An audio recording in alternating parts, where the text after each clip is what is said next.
வணக்கம்டா தேனியிலிருந்து இந்த கோட்டி கேளுத ட்ரெஸ்ஸை போட்டு போயிருப்பாரு, எப்படி போட்டு போயிருக்குன்னு ஒருத்தங்களை தங்கச்சி நான் சொல்கிறது கேளு, அக்கா நான் சொல்கிறது கேளு, ஏம்மா நான் சொல்கிறது கேளு அப்படின்ட்டு சொல்லி உங்களுடைய கருத்தை அவங்க மேலே திணிக்கிறதுக்கு உங்களுக்கு எந்த ஒரு உரிமையும் இல்லை.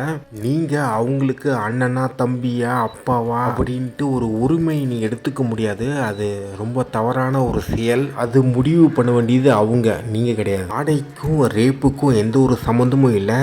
இந்தியா பாகிஸ்தான் பிரிஞ்ச பிறகு எவ்வளோ அப்பாவி பெண்களை ரேப் பண்ணியிருக்காங்க. அது எல்லாமே ஆண் ஆதிக்கம், மதவெறி, கலாச்சார காவலர் போன்ற கேவலமான விஷயத்துக்கு காரணம்.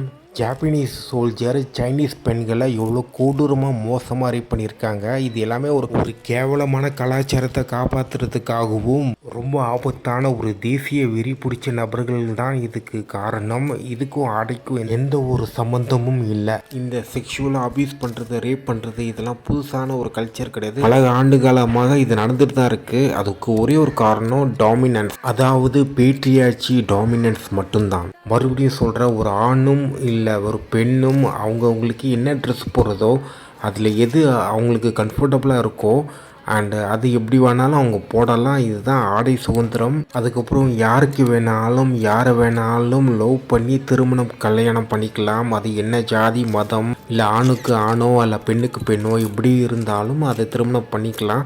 ஸோ இதுதான் ஒரு right to freedom of expression.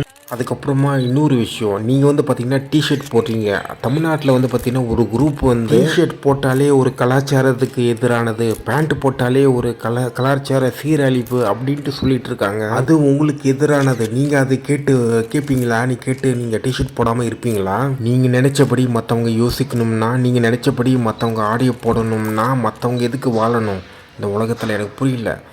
உங்களுக்கு எப்படி இருக்கோ நீங்கள் வாழ்ந்துட்டு போங்க, மற்றவங்க எப்படி இருக்கோ அவங்க வாழ்ந்துட்டு போட்டோம். ஸோ அவ்வளோதான்.